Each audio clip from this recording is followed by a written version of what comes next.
Salut à tous, c'est Julien Ponce et bienvenue pour cette vidéo de présentation des nouveautés de Photoshop CC 2017. Alors on a eu une petite interruption dans le déroulement des mises à jour de CC, puisque vous savez que ça prenait une mise à jour chaque année. On a eu CC 2014, 2015 et on a eu en 2016 un 2015.5 et aujourd'hui, 2 novembre 2016, lors de l'Adobe Max, Photoshop CC 2017 a été annoncé avec évidemment les autres applications du Creative Cloud mises à jour, pas toutes. Cette vidéo là spécifiquement se concentre sur les nouveautés de Photoshop CC 2017. Il n'y a pas une multitude de grosses nouveautés, mais il y a plein de petites choses en fait, notamment des choses qui ont été introduites dans les versions précédentes et qui ont été grandement améliorées. L'annonce de cette Adobe Max, l'annonce importante qui concerne à moitié Photoshop, c'est l'annonce de Adobe Felix, qui est un nouveau logiciel et qui va en fait permettre de travailler en 2D en 3D, c'est-à-dire de faire du compositing avec des éléments 3D dans des images 2D. C'est typiquement ce que fait Photoshop, d'autant plus qu'il y a des fonctions en 3D depuis assez longtemps, depuis Photoshop CS3, maintenant ça a été grandement amélioré avec CS6, puis avec les autres versions de Photoshop CC.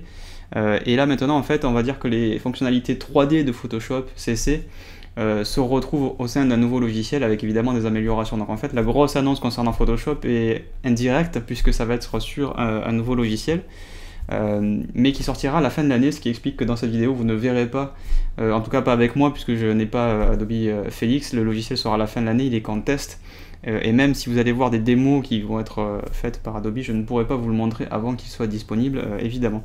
Donc là, la plus grosse nouveauté que vous allez voir, c'est évidemment au niveau de l'espace de travail. Il y a plein de petits changements au niveau de l'interface qui rendent les choses plus faciles. Et aussi, et c'est un point qui est mis en avant et c'est quand même assez louable, l'amélioration des performances. Donc pour tous ceux qui ont une machine qui est un petit peu plus ancienne, comme celle que vous voyez là à l'écran, c'est l'ancien MacBook Pro. Je sais qu'il y a quelques jours à peine, au moment où j'enregistre cette vidéo, le nouveau MacBook Pro, le vrai nouveau MacBook Pro a été annoncé, que je n'achèterai pas d'ailleurs, mais suivant quand vous verrez cette vidéo, vous saurez probablement pourquoi. Ça c'est une machine qui date de 2012, dont je suis satisfait, en tout cas cette génération de MacBook Pro me convenait, et j'ai pu essayer Photoshop CC 2017 sans baisse de performance.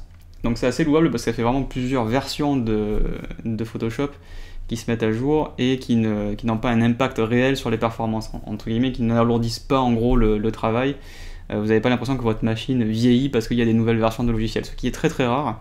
On ne peut pas en dire autant par exemple de Mac OS, qui avec les nouvelles versions s'alourdit pas mal. Donc il y a beaucoup de choses qui sont sous le capot, mais qui vont évidemment du coup vous rendre un peu plus productif. Donc on va faire un petit tour ensemble de ces nouveautés. On va pas voir tous les petits trucs, il y a beaucoup de choses que je vais mentionner à l'oral que je vais pas forcément montrer puisque ça relève de 2-3 clics, mais regardez bien par la suite les exemples que je vais vous montrer pour les plus grosses nouveautés, et puis on se retrouvera évidemment ensuite pour d'autres vidéos plus spécifiques sur tuto.com ou sur ma chaîne YouTube. On enchaîne tout de suite avec les nouveautés de Photoshop CC 2017.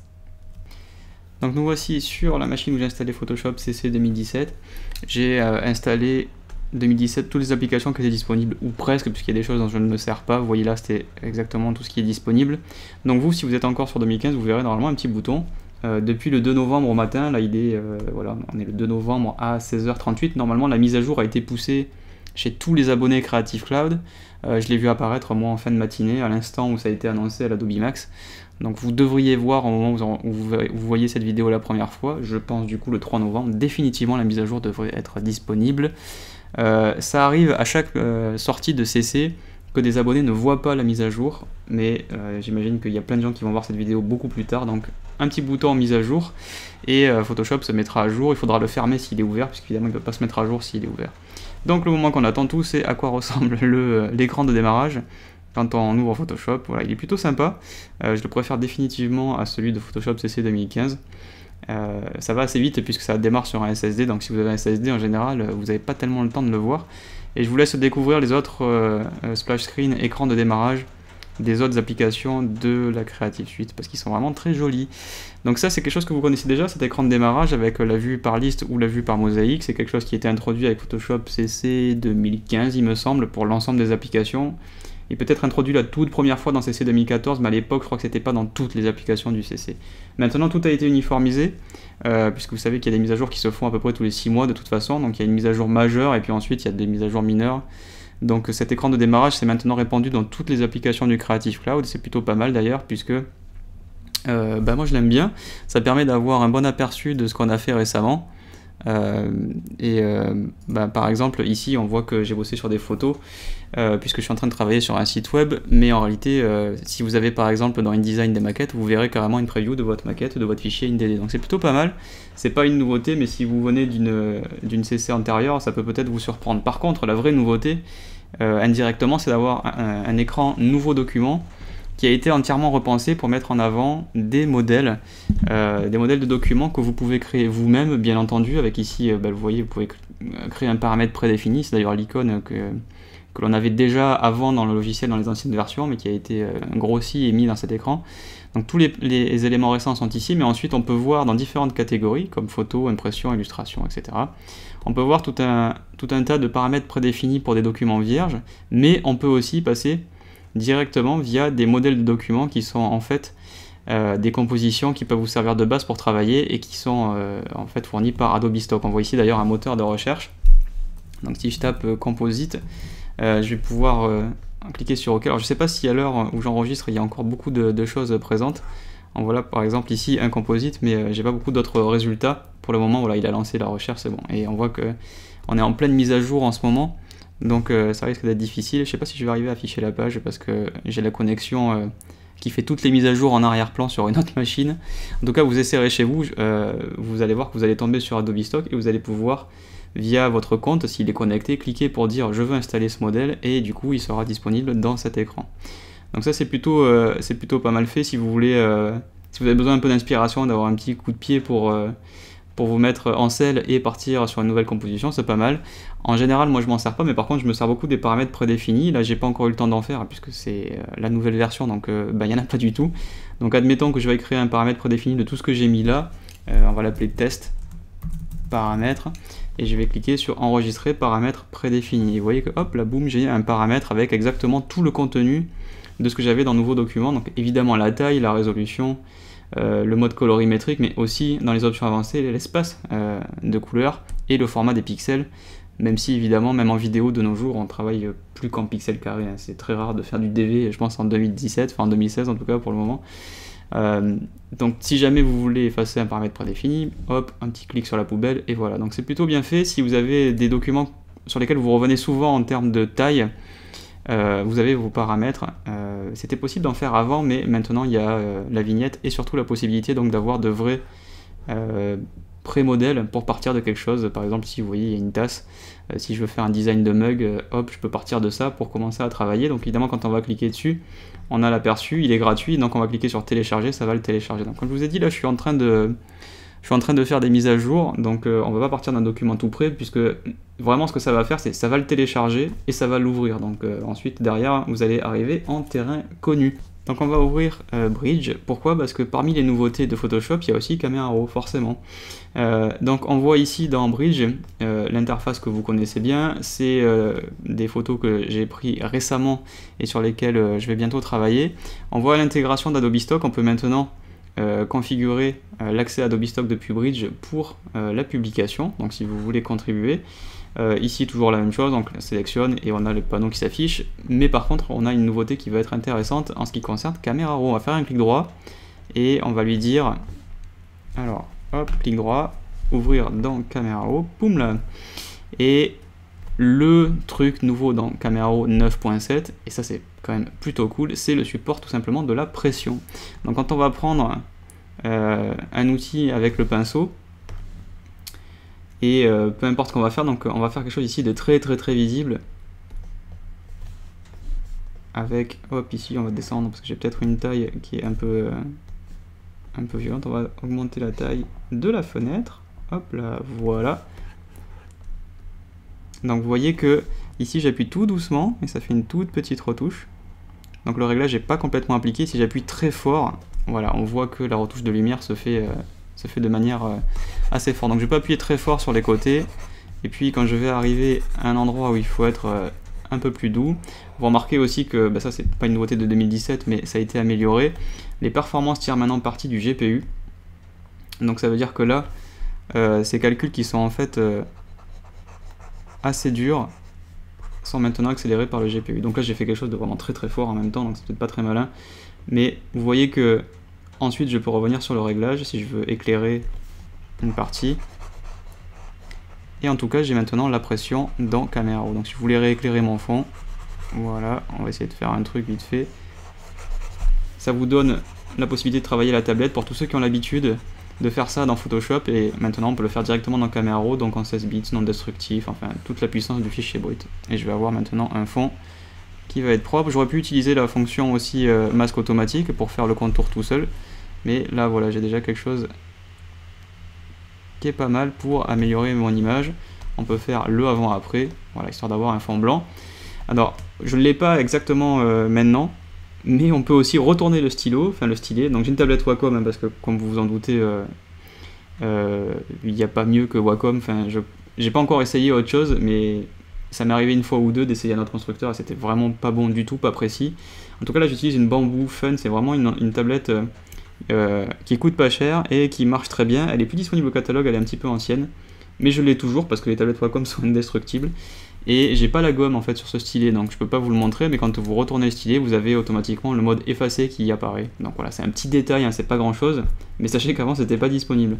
Bon, évidemment ça marche dans Photoshop depuis des lustres, de retourner le pinceau et d'avoir la gomme, mais ça ne marchait pas dans Camera Raw. Donc dans Camera Raw, on a maintenant la pression et la possibilité de retourner le stylet et de faire de la gomme. On va cliquer sur terminer, comme ça au moins, hop, voilà, j'aurai un petit peu avancé mon travail. C'est un détail, mais moi je trouve ça, c'était quand même quelque chose qui me manquait énormément, le support de la pression dans Camera Raw. Donc vraiment merci 2017, parce que sur ce coup-là, c'est quelque chose que j'attendais depuis longtemps. C'est pas la grosse nouveauté du siècle, c'est plutôt quelque chose qu'il fallait absolument faire, mais peut-être que c'était passé à la trappe ou ça avait été oublié. Mais en tout cas, c'est vraiment sympa de l'avoir. Il y a évidemment avec Camera Raw 9.7 toute une série de mises à jour en ce qui concerne le support des derniers appareils photo qui sont sortis entre temps depuis juin 2016, puisque des appareils photo sortent régulièrement et Camera Raw est mis à jour très régulièrement par Adobe et c'est plutôt très bien. Donc au passage, ils en ont profité évidemment pour rajouter de nouveaux appareils photo. On va revenir dans Photoshop et on va... qu'est-ce qu'on va bien pouvoir faire? On va ouvrir cette image en fait, tiens, ça va être... On va ouvrir celle-là, on va double-cliquer. Donc là, c'est Camera Raw qui se lance via Photoshop, mais c'est la même chose. On clique sur ouvrir une image. Et je vais vous montrer une des nouveautés principales qui a été implémentée dans ce Photoshop CC 2017. C'est la possibilité de faire une recherche sur l'ensemble du logiciel. Donc ça veut dire quoi? Ça veut dire que maintenant, le raccourci que vous connaissiez avant et qui permettait d'appliquer le dernier filtre, c'était CTRL F ou commande F sur Mac. Maintenant, si je fais commande F, donc voilà l'écran qui apparaît et je peux maintenant commencer à taper à peu près tout et n'importe quoi. Les résultats sont filtrés, là ici j'ai tous les résultats sont filtrés, soit c'est des choses qui sont des fonctions de Photoshop, soit directement dans l'aide de Adobe pour poser des questions, soit dans Adobe Stock si je veux taper, par exemple on va taper visage, donc ça va concerner plusieurs choses, les visages, ça peut concerner des choses dans formation, et aussi évidemment dans Adobe Stock. Si on tape peut-être peau, je crois que dans Photoshop il y a des fonctions notamment au niveau de sélection de couleurs qui peuvent concerner la peau, où on va faire, si je tape masque, voilà, masque ça va être un mot forcément qui va sortir dans les menus, qui va sortir dans l'aide et qui va sortir évidemment dans Adobe Stock. Fait une recherche de masque, hop voilà, il y a des masques qui vont sortir dans Adobe Stock. Donc c'est vraiment une recherche globale sur l'ensemble de logiciels, CTRL F sur PC, commande F sur le Mac ou la petite icône qui est tout à droite ici, et vous aurez accès à ce pop-up menu qui va vous permettre de chercher dans tout ça. Donc c'est pas grand chose, mais pour tous ceux qui se mettent à apprendre Photoshop maintenant, c'est quand même plutôt pas mal. L'autre nouveauté de Photoshop CC 2017 concerne la typo. Vous savez qu'il y a beaucoup de choses qui ont été faites, notamment au niveau des glyphes, dans CC 2014 ou 15, encore une fois, c'est très difficile de se souvenir quand est-ce que les choses apparaissent dans chaque version, mais c'est vraiment c'est récent, hein, les glyphes. J'arrive juste plus à me souvenir si c'est 2014 ou 2015. C'était déjà là dans 2015.5, donc c'est l'une ou l'autre. Les glyphes en fait permettent de parcourir une typo et de voir tous les glyphes qui sont disponibles pour cette typo, ce qui est très pratique, notamment quand on travaille avec des webfonts, pour aller chercher des pictos ou pour aller travailler dans des langues étrangères. Donc une autre amélioration qui a été faite maintenant, si je prends un outil de typo et que je vais par exemple chercher, hop, ici, Trajan Color Concept, on voit cette nouvelle icône qui s'appelle tout simplement SVG. Ça permet en fait de faire des typos en SVG, et vous voyez que dans le panneau glyphes, il y a tout un tas de glyphes avec en plus des couleurs, puisque le SVG évidemment supporte la couleur. Donc ça vous permet notamment, je pense à mes amis web designers, qui vont pouvoir avoir des typos en SVG et qui ont en fait été designés pour faire apparaître soit des caractères en couleur, soit des caractères qui sont en fait des pictos. Pour du design de site web, on peut carrément penser à des emojis aussi. On peut aussi faire des groupes de glyphes, en tout cas les combiner pour avoir un glyphe qui en résulterait. Par exemple, le petit personnage, vous savez, qui sourit, un petit smiley, on peut le faire en différentes couleurs de peau pour qu'il y ait la peau blanche, la peau noire, la peau grise, etc. Donc vous avez tous les emojis dans toutes les couleurs, et en fait vous avez un set, on va dire, un groupe d'emojis qui peut se faire avec le support du SVG. Ici ils ont mis Trajan Color, c'est la seule que j'ai, parce que c'est vraiment tout nouveau, donc je n'ai aucune autre, et c'est celle qui est fournie avec Photoshop CC 2017. Donc ça laisse espérer pas mal de choses cool pour les web designers qui vont pouvoir intégrer des pictos très facilement. L'autre nouveauté concerne en fait une amélioration que l'on a vu apparaître déjà dans la précédente version de Photoshop CC. C'est en fait quand on va faire une sélection et qu'on veut affiner la sélection. On va peut-être passer sur un autre visuel où la sélection sera peut-être un petit peu plus pertinente si on veut détourer une image. Je vais prendre cette image par exemple, on va l'ouvrir telle quelle, on va pas faire de développement puisque c'est pas le sujet. Donc je vais faire une sélection rapide, voilà, elle va être très rough, elle est vraiment pas précise, mais c'est pas tellement le but de la vidéo. Hop, j'essaye de faire attention quand même, et là-bas de pas prendre ça. Donc là-dessus, on va débloquer l'arrière-plan. Là-dessus, si je fais CTRL-ALT-R, je vais me retrouver avec un espace de travail, hop, vous avez vu, il a changé, qui permet d'améliorer le masque. Donc ça c'est plutôt bien. On a maintenant dans ce panneau l'outil lasso polygonal. Avant on n'avait que le lasso, et les performances ont été améliorées pour la preview de mon masque. Donc ici on a toujours différents modes, voilà, noir sur blanc, etc., où on va pouvoir faire un contour progressif, où on va pouvoir faire un lissage et définir un paramètre de sortie. On peut mettre un aperçu haute qualité du masque, si par exemple je vais le faire avec ici sur du noir ou avec l'incrustation, et je peux par exemple ensuite prendre le pinceau pour venir aller sélectionner ou gommer certaines parties, par exemple aux endroits où il y a des cheveux. Donc là il aurait fallu que j'y passe un peu plus de temps parce que là je me suis pas vraiment appliqué. Ce qu'il faut retenir, voilà, on va le faire hop ici au niveau des cheveux. Ce qu'il faut retenir, c'est qu'on a maintenant le lasso polygonal et la possibilité d'avoir un affichage haute qualité ou de repasser à l'affichage standard pour gagner du temps. Si je vais ensuite valider, on va faire un nouveau calque avec un masque de fusion. Évidemment on va l'inverser parce que moi j'ai fait le truc à l'envers, et ensuite on pourrait retourner pour venir peaufiner notre masque. Là il est vraiment pas de bonne qualité parce que j'y suis allé très vite, et on va fermer cette image. Peut-être il aurait mieux valu aller sur un visuel où les cheveux se détourraient un petit peu mieux du fond, mais sinon c'est pas drôle. C'est toujours dans ces situations là qu'il vaut mieux passer un petit peu de temps sur ces sélections, car il n'y a pas de scénario miracle. On voit beaucoup de démonstrations avec les cheveux qui s'enlèvent en 2-2, mais très franchement ça demande un peu plus de temps. Donc là, au cas où vous ne croyez pas qu'il fallait y passer du temps, vous avez vu en 2 minutes, on a quand même beaucoup de mal sur des scénarios comme ça. En tout cas, ce qui est cool, c'est qu'on a maintenant le lasso polygonal. Autre nouveauté, si on va dans filtre fluidité, vous savez que dans Photoshop CC 2015.5, on a eu la détection de visage. Alors là, vous voyez qu'il est parfaitement détecté. Et si je vais par exemple sur les yeux, j'ai maintenant pour la taille des yeux la possibilité de les corriger chacun séparément. Et ça, c'est quand même plutôt pas mal, puisque jusque là on pouvait ne faire que les deux d'un coup. Donc je vais réinitialiser, vous voyez qu'il m'a détecté visage 1 puisque en même temps il n'y en a pas d'autre, et j'ai naturellement en fait un œil un peu plus fermé que l'autre, et je vais pouvoir le grossir un petit peu de manière indépendante, et ça c'est quand même plutôt cool. La bouche a elle aussi été détectée, vous voyez qu'on peut accentuer le sourire éventuellement, mais ça c'était déjà présent dans CC 2015. Donc vraiment le coup de pouvoir toucher les yeux indépendamment, c'est plutôt pas mal. Autre chose, regardez les performances dans Photoshop CC 2017, grandement amélioré dans le Liquify. Vous voyez que maintenant le zoom c'est vraiment instantané, alors que je suis encore une fois sur une machine qui a 4 ans, donc avec une GT 650M.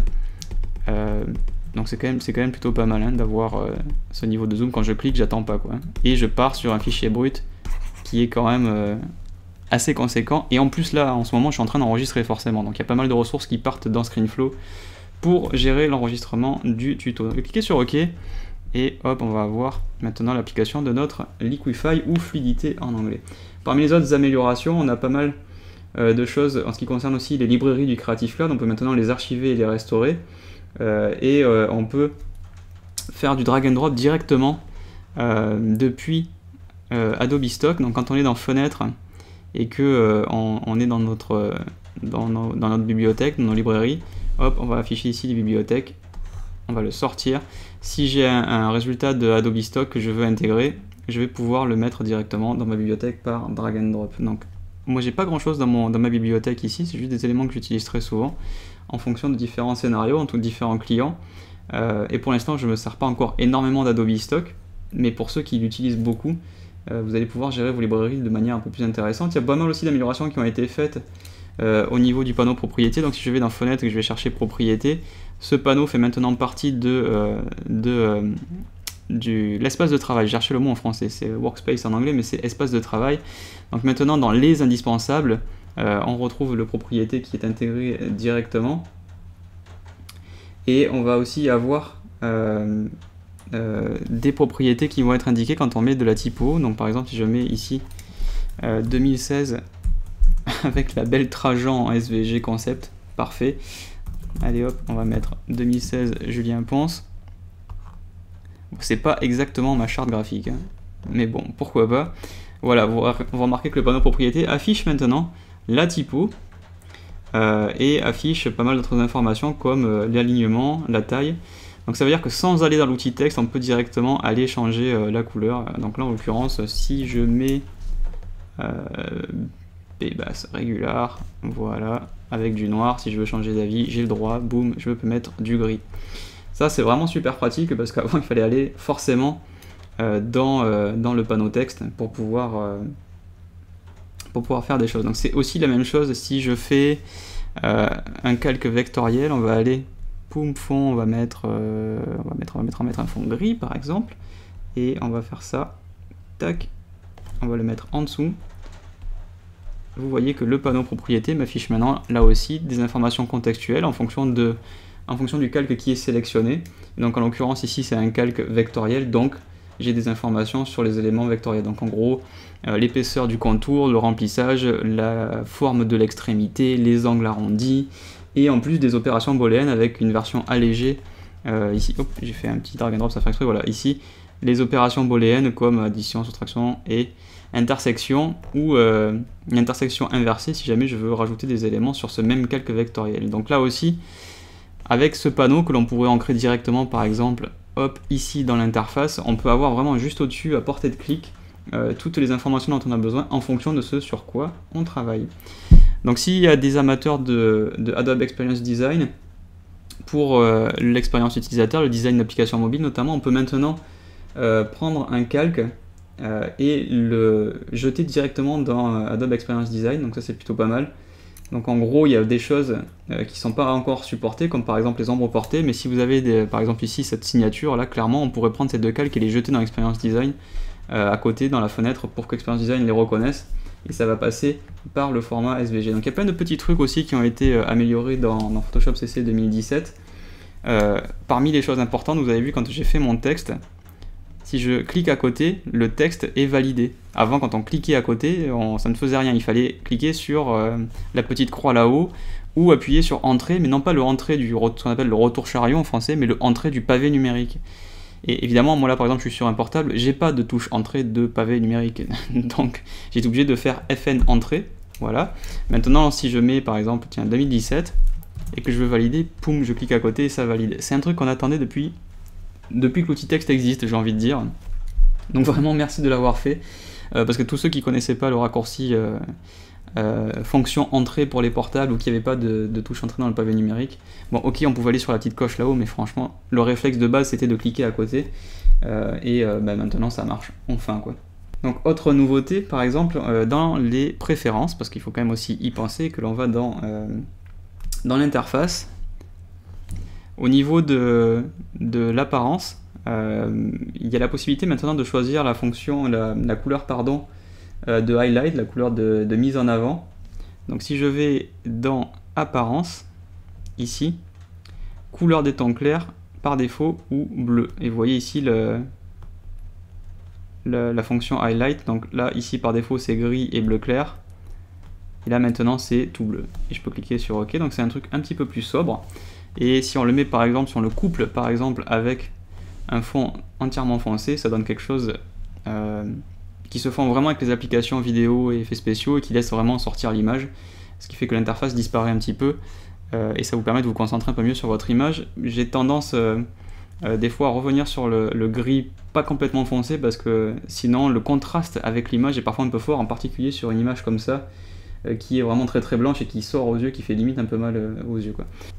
Donc autre petite nouveauté, pas monstrueuse mais je vous le dis quand même, le flou de surface qui est utilisé notamment dans les retouches de la peau a été grandement amélioré, il a été recodé, il travaille sur les images 16 bits, donc en gros typiquement des images qui sont issues de fichiers bruts comme celle-là, il travaille quasiment 10 fois plus vite, donc c'est quand même plutôt cool. Et toujours dans les performances, l'ensemble des performances a été amélioré, je vous le disais au début dans l'introduction, mais maintenant si vous avez macOS El Capitan ou Sierra, donc 10.11 ou 10.12, sur Mac vous allez pouvoir tirer parti avec un GPU AMD, ce qui est le cas malheureusement j'ai envie de dire de beaucoup des derniers Mac. Vous allez tirer parti de l'API Metal qui permet en fait d'accélérer le calcul de certains éléments. Bon, c'est anecdotique parce que ça concerne à mon avis vraiment pas beaucoup de monde, mais en tout cas c'est toujours bon à prendre si jamais ça vient se généraliser pour ceux qui sont sur Mac. Parmi les choses qui ont disparu, ou en tout cas qui ne marchent plus de la même façon, donc CTRL F évidemment pour l'ancien filtre, ou en tout cas pour le dernier filtre utilisé, le raccourci a été pris par la recherche, donc vous pouvez aller dans édition et raccourci clavier. Si je vais hop ici dans édition, raccourci clavier, c'est là que vous allez pouvoir remettre les raccourcis. Et si je vais dans les menus de l'application et que je vais dans filtre précédent, hop ici, vous voyez, vous pouvez le changer ou le remettre comme c'était pour avoir CTRL F pour appliquer le dernier filtre et non pas la recherche. Donc ça, vous de voir ce que vous préférez si ça vous trouble. Le design space, le truc de preview pour l'interface alternative n'est plus disponible dans cette version de Photoshop. Je pense que là ils ont carrément fait un petit pas en arrière avant éventuellement de le faire revenir un jour. Mais en tout cas c'est plus disponible, et parmi les choses pas disponibles, en tout cas qui marchent plus de la même façon, sachez que Photoshop CC 2017 n'est pas compatible avec Maverick, c'est-à-dire macOS 10.9. Je n'ai pas d'informations sur Windows, donc j'imagine que si on parle d'un Windows ancien comme Windows 7, a priori ça devrait pouvoir passer. Maintenant l'essentiel des personnes, en tout cas dans mon entourage, sont sur Windows 8 ou 10, et dans ce cas-là évidemment il n'y a absolument aucun problème, encore heureux, puisque c'est Windows 10 qui est la version actuelle du système. Il n'y a pas par exemple une version de Windows 10 qui est trop ancienne, puisque vous savez que maintenant Windows 10 se met à jour, il s'appelle toujours Windows 10, même si ça fait plus d'un an qu'il est sorti et qu'il y a déjà eu une mise à jour annuelle, en tout cas une mise à jour majeure on va dire, ce qu'on appelle l'Anniversary Edition. Donc je sais pas quand vous verrez cette vidéo, mais a priori pas de problème pour Windows, en tout cas si vous avez un Mac avec Mavericks, et ça peut arriver parce que par exemple moi ma machine ici avec laquelle je vous parle, elle était vendue avec Mountain Lion, donc 10.8, donc j'ai clairement dû faire des mises à jour, et si j'étais resté avec le système d'origine de cette machine, je ne pourrais pas avoir CC 2017. Donc faites les mises à jour, et comme je vous l'ai dit dans l'intro, les performances ont été améliorées, donc en tout cas Photoshop ne se comportera pas plus mal parce que vous travaillez avec la dernière version. macOS 10, les dernières versions sont un petit peu plus lourdes malheureusement, donc je dirais que si vous avez une machine qui est sur Yosemite ou sur El Capitan et qu'il n'y a rien d'indispensable dans Sierra, en tout cas moi personnellement il n'y a rien d'indispensable dans la dernière version, ne faites pas la mise à jour, et faites-la que quand vous y serez vraiment obligé, mais genre une autre application indispensable pour vous qui nécessite absolument Sierra.